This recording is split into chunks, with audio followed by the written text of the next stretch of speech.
When I first took responsibility for investor relations at Potash, the market was cold on fertilizers, and I couldn't get any of the analysts from the brokerage houses to pick up coverage of our company.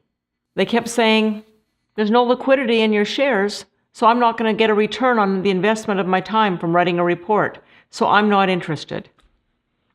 I went to see an analyst that was really highly regarded, and his office was piled high with books, and he sat behind his desk, diligently working away on his models that were always perfect, and he was wearing a brown suit and a cream-colored shirt and a brown and cream striped tie.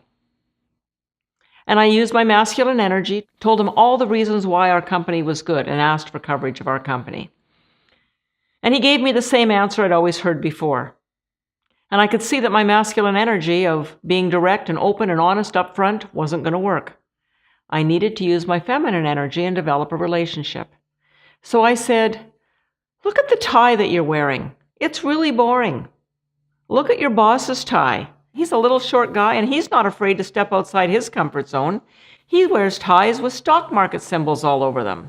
I'm going to make it my job to get you to wear some wild ties, and when I do, you're going to be ready to step outside your comfort zone and follow our company."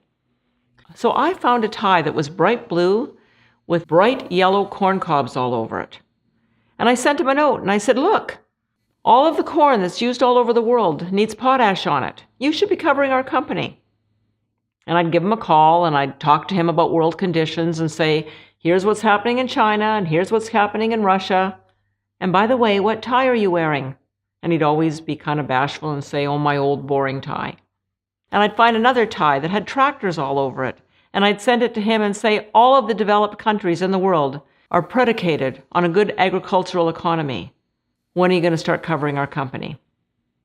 One day he showed up at a conference that we were speaking at in New York, and he was wearing one of the wild ties that I'd sent him.